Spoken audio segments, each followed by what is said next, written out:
Greetings to all of you. My thanks go to the Asia Pacific Network for Environment Defenders and the many other civil society organizations who are jointly leading this event, the first ever forum in the Asia Pacific region specifically aimed at supporting and empowering environmental human rights defenders. My office is proud to co-organize it alongside UNEP with you. Across Asia and the Pacific, environmental human rights defenders are doing exemplary work to uphold the universal human right to a clean, healthy, and sustainable environment in the face of the accelerating crisis of pollution, climate change, and biodiversity loss. But many are doing so under significant threats and duress.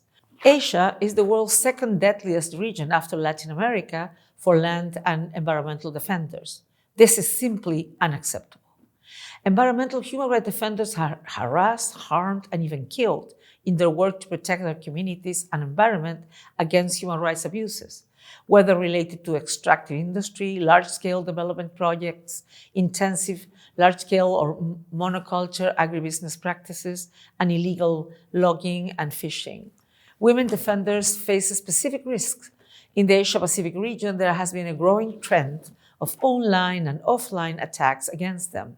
Abusive and threatening messages on social media in explicitly sexual and deeply misogynistic language are coupled with growing real-life attacks. Moreover, in this region, which is home to the world's largest number of indigenous peoples, indigenous lands and territories are under often intense threat, and indigenous human rights defenders continue to be disproportionately persecuted for protecting their human rights. And yet, indigenous peoples' traditional knowledge and heritage are a trove of wisdom that can teach us how to better preserve biodiversity and manage our ecosystems more sustainably. States must act now to protect indigenous peoples from the continual cycles of poverty, violence, evictions, and dispossession of lands and exposure to significant ecological damage, which increasingly put at risk their very existence. Indeed, decisive changes are urgently needed across this region to safeguard the work and lives of all people who are working to protect the environment and to investigate and punish those who violate their rights. The UN Guiding Principles on Business and Human Rights stipulate that states and corporations are responsible for protecting human rights and that where violations have taken place, there must be timely access to justice and effective remedy.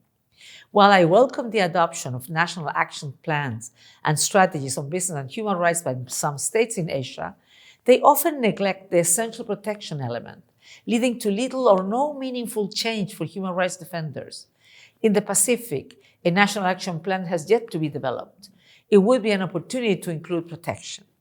My office is developing guidance for the entire UN system to ensure we strengthen our support to environmental human rights defenders and our promotion of their right to participate meaningfully in decision-making. It should be clear that access to a clean, healthy, and sustainable environment is the fundamental right of every human being. It is vital to every society, every economy, every community, today and tomorrow. Yet, Fiji, New Zealand, and the Republic of Korea are the only countries in the Asia-Pacific that have adopted laws requiring the state to lower emissions and address climate change. Meanwhile, 7 of the top 10 carbon-emitting countries are in Asia, and so are many of those who suffer most from climate change. In the Pacific's atoll nations, the climate crisis undermines the very basis of human dignity, threatening ways of life, livelihoods, and entire territories. There is no time to lose. There must be urgent action by states, private sector actors, and development finance institutions to move to sustainable energy sources and reduce emissions. Only through a human rights-based approach to climate action, with the effective and meaningful participation of the individuals and communities most affected, will we be able to effect the changes that can preserve human rights. So I thank you, all of you, in defending environmental human rights, are working to safeguard humanity. Thank you for standing up for human rights.